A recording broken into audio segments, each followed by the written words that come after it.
In the misty mornings of Lyon, where the Rhône and Saône rivers converged like tangled family secrets, Claire Moreau sipped her café au lait on the balcony of their apartment in the Croix-Rousse district.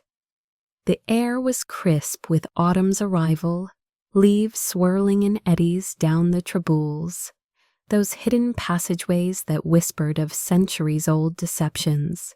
It was 2025, and the city pulsed with modern life.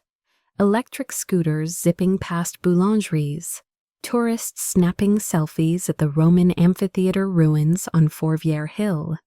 But in Claire's home, the atmosphere thickened with unspoken tensions.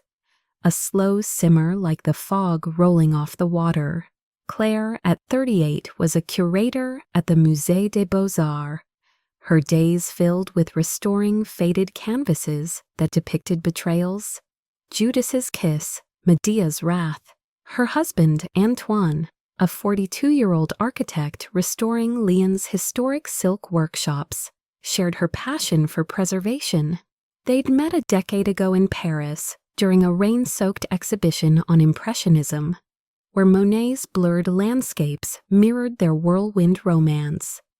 Married for 8 years, they had 2 children, little Émile, 6, with his father's thoughtful eyes, and Sophie, 4, inheriting Claire's fiery curls.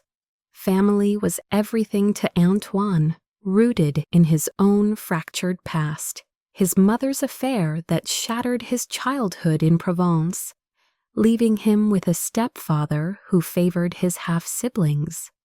Generational trauma, he called it in therapy sessions, vowing never to let betrayal taint his bloodline.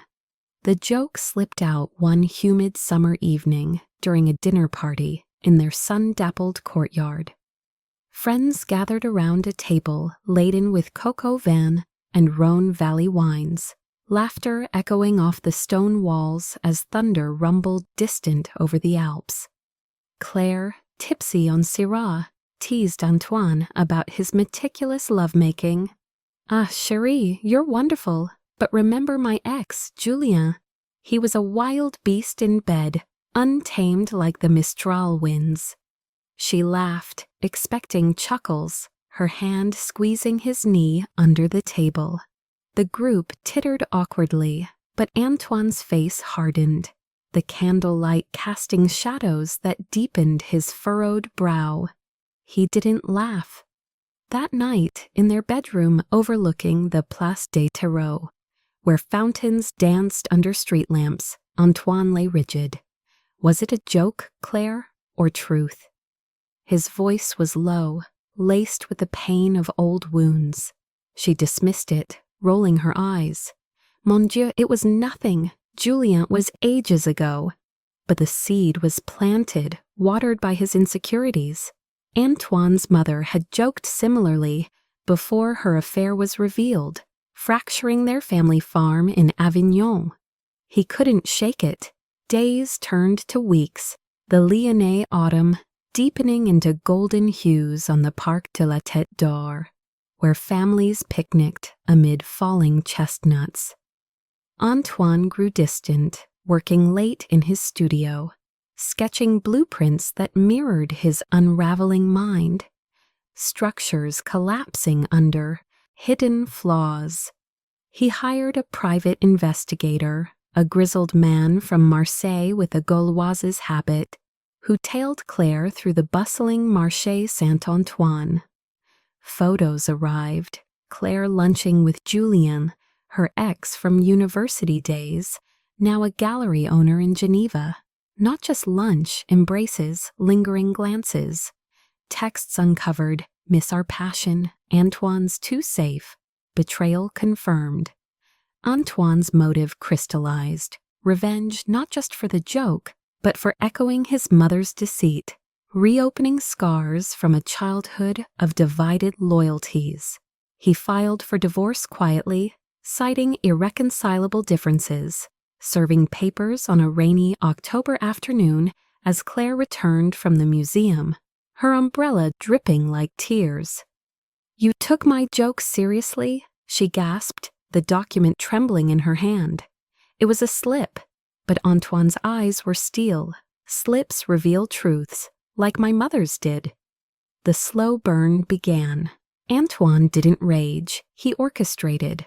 Custody loomed, a power struggle in Lyon's family courts, where judges in somber robes deliberated amid echoes of marble halls. He played the devoted father, documenting Claire's late nights, her business trips to Switzerland. Side characters deepened the drama. His sister, Isabelle, a lawyer in Nice, motivated by her own resentment. Abandoned by their mother, she'd clawed her way through law school, now wielding legal daggers. "We'll expose her, Frere," she hissed over video calls, the Mediterranean breeze ruffling her curtains. Isabel's depth lay in her protectiveness, born from trauma. She saw Claire as another betrayer, threatening her nephew and niece. Claire's mother, Odette, a retired seamstress from the silk districts, added layers. Widowed young, she'd raised Claire alone, instilling independence, but also a fear of vulnerability. Odette pleaded with Antoine during a tense visit to her cottage in Vieux-Lyon, where geraniums bloomed defiant against winter's approach. "She's impulsive like I was, forgive." But her motivations were selfish, fearing loneliness if Claire lost the children. Morale dilemmas plagued Antoine: destroy Claire or spare the kids the pain he knew too well. Psychological tension mounted like the fog on the Saône. Antoine leaked whispers to mutual friends, subtle hints of Claire's infidelity during wine tastings in Beaujolais vineyards, where grapes hung heavy and red like blood. Claire grew paranoid, her once vibrant eyes shadowed, snapping at Emile when he asked about Papa's absences. She confronted Julien, a suave man with a yacht on Lake Geneva, whose motivations were pure ego. He pursued Claire to reclaim lost youth, uncaring of the wreckage. Winter gripped Lyon, snow blanketing the Basilique Notre-Dame de Fourvière, its lights piercing the gloom like accusations. Antoine escalated, anonymous emails to Claire's boss at the museum suggesting improprieties with donors, Julien among them. Her promotion stalled. Whispers followed her through exhibit halls. At home, now separate, Antoine in a stark apartment near the Confluence district, where modern glass towers reflected distorted realities. The children shuttled between, their confusion a knife twist. Sophie clung to him, asking, "Why is Maman sad?" Emile, perceptive, drew pictures of broken families. Spring thawed the rivers, cherry blossoms fluttering in the wind like forgotten promises. Claire begged reconciliation during a mediated session in a sterile office, rain pattering against windows. "It was a mistake, Antoine. The joke was cruel, but Julien means nothing now." Tears streamed, her vulnerability raw. He wavered. Love lingered, moral quandary peaking. Destroy her career, her reputation, echo his mother's abandonment. But revenge demanded closure. Climax erupted in summer's heat during the Fête des Lumières preparations, when Lyon glowed with installations illuminating hidden truths. Antoine revealed all in court, evidence of the affair, the joke as catalyst. Isabelle cross-examined Claire mercilessly, exposing lies. Julien testified reluctantly, his charm cracking under scrutiny, admitting pursuit for thrill. Odette broke down, confessing she'd known of Claire's restlessness, urging silence to preserve family, a mirror to Antoine's past. The judge ruled, joint custody, but Antoine primary. Claire's world shattered.